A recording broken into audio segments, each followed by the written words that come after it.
police sergeant took a journey far from home to honor his fallen brother in blue. Our Suzanne Spencer has more on how one officer got on his bike for fallen MPD officer Officer Michalski. Suspect. Back up. Suspect. These are not the sounds This is the Milwaukee police. you'd expect here. We know you're down there. Except this is only training. Quickly identified short and long which way you wanted to go. That's Sergeant Michalski with his team of Milwaukee police officers going through ballistic shield training. You guys picked him up, and then obviously he tried shooting you.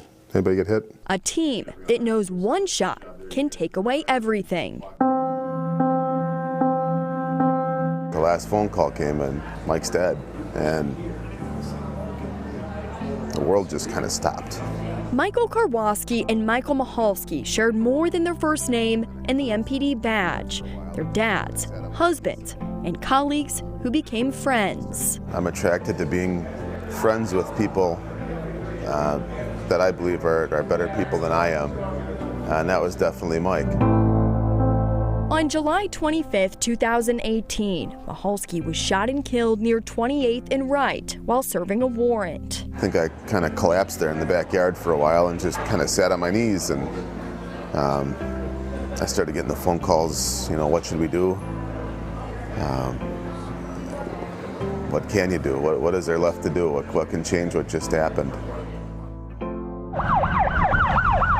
I'm tired. Almost 10 months later in May, I'm sore. Michalski took his journey to an unfamiliar Maryland town. I think the first day was 60 miles, second was 70. Today I think we already put 55 in. That We is the police unity tour. Michalski is one of 5 from the Milwaukee Police Department who signed up for the nearly 300-mile ride that is far from easy. I'm a 48-year-old, 285-pound man, and I guess if I don't go another mile, I'm trying to do right by my friends, Riding from Philly to Washington, D.C. A lot of hills today. Making a quick stop before their final day with one reason in mind. When it got hard and I didn't think I could keep pumping my legs, I just kind of kept my head down and said, this is for you, Mike.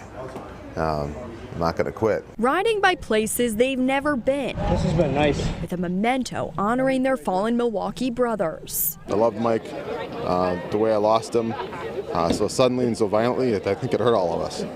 So I'm doing this for him. A bracelet they kept close as they rode into D.C., knowing day 4, there was one thing left to do for Michalski's wife.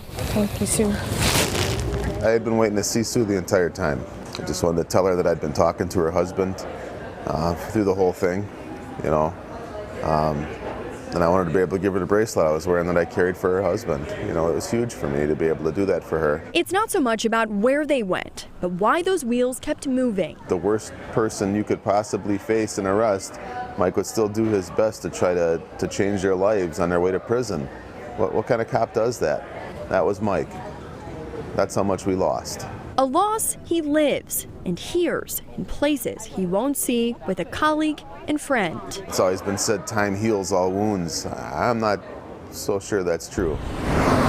Which way does it go? Wounds from the past. I'm going to go right. He lives with. You guys worked your way through. Every day. Worked it methodically, room to room to room to room. As he trains others. Started breaking it off into pieces. For the future. So that was a good job there. Coming in.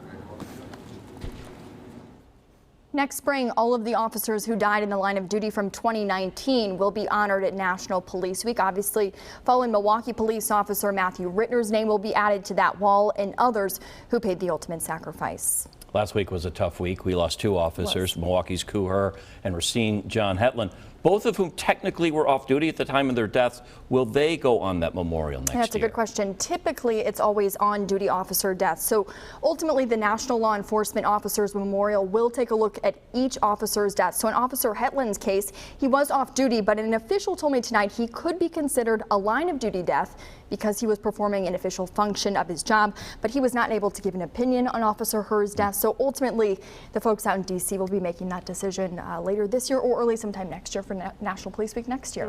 What a reverent tribute, though. Yeah, really lovely. It was really special to see. Yeah, thanks for putting that together. Good job, Suzanne. Straight ahead.